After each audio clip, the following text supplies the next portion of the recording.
રાજકોટમાં લોકમેળામાં સેફટી મામલે અધિકારીઓ જોખમ લેવા માંગતા નથી। જિલ્લા કલેક્ટર ડોક્ટર ઓમ પ્રકાશે રાઇડ ચેકિંગના આદેશ આપ્યા છે। રાઇડ્સ ઊભી થાય તે પહેલા જ તેનું ચેકિંગ કરવામાં આવી રહ્યું છે। ડિજિટલ મીટરથી ક્ષમતા અંગે તેની તપાસ શરૂ કરી દેવામાં આવી છે। લોખંડના સાંધાનું જોડાણ નબળું હોય તો ફરી વેલ્ડિંગ કરી મજબૂત જોડાણ કરવાનો આદેશ પણ આપવામાં આવ્યો છે। ખાસ કરીને કેમિકલ દ્વારા પણ રાઇડ્સના ફાઉન્ડેશનની મજબૂતાઈ ચેક કરવામાં આવી રહી છે। સિસ્ટમ દ્વારા લોકમેળામાં રાઇડ્સનું ફાઉન્ડેશન ચેક કરવામાં આવી રહ્યું છે।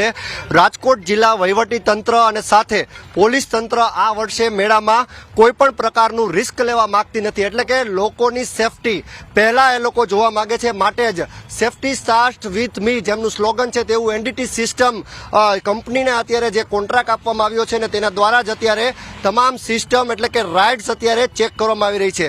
રાઇડ્સના મૂળથી માંડીને રાઇડ્સ જે સંચાલન થાય ત્યાં સુધીનું તમામ સિસ્ટમ તેમના દ્વારા અત્યારે ચેક કરવામાં આવી રહી છે। ખાસ કરીને ટીઆરપી ગેમ ઝોન અગ્નિકાંડ થયો ને તેમાં પણ ત્યારબાદ સમગ્ર રાજ્યભરમાં જે રાઇડ સંચાલકો છે તેમના દ્વારા પણ એક આંદોલન કરવામાં આવી રહ્યું હતું કે અમને મંજૂરી આપો, અમે નિયમનું પાલન કરશું। હાલ અત્યારે જે તમામ નિયમોનું પાલન ચુસ્તપણે થઈ શકે તે માટે થઈને એનડીટી સિસ્ટમની ટીમ અત્યારે જે રાઇડ્સ છે તેના ફાઉન્ડેશન અત્યારે ચેક કરી રહી છે અને સમગ્ર જે સિસ્ટમ છે તેના દ્વારા વિવિધ ટેકનોલોજીના સાધન દ્વારા આ સિસ્ટમ ચેક કરવામાં આવી રહી છે।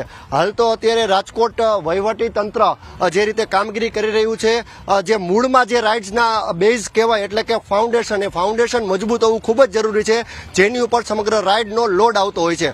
રાઇડ સંચાલકોને પણ અત્યારે સૂચના આપવામાં આવી છે કે તમે પણ ઓવર ક્રાઉડ કોઈ પણ રાઇડમાં તમે રાખશો નહીં, જેના કારણે દુર્ઘટના બને। હાલ તો અત્યારે લોકોની સેફટી પહેલા તે સૂત્ર સાથે અત્યારે જિલ્લા વહીવટીતંત્ર આગળ વધી રહ્યું છે, ત્યારે લોકોને પણ પોતાનું ધ્યાન રાખવા માટે એટલે કે ભીડવાળી રાઇડ્સમાં દૂર રહેવા અને જે રીતે રાઇડ સંચાલકોને સૂચના આપવામાં આવી છે કે વધુ ક્રાઉડ રાઇડના જે બેઝ છે તેની ઉપર ન રાખવા પણ તેમને અપીલ કરી છે। હાલ તો અત્યારે સેફટી પહેલા તે આધારે જિલ્લા વહીવટીતંત્ર અને પોલીસ તંત્ર કામ કરી રહ્યું છે, ત્યારે લોકોને પણ સેફટીપૂર્વક આ મેળાનો આનંદ માણવા માટે અપીલ કરવામાં આવી છે। તેમના પ્રસન્નભાઈ ત્રિવેદી સાથે ઋષિ દવે, ન્યૂઝ કેપિટલ, રાજકોટ।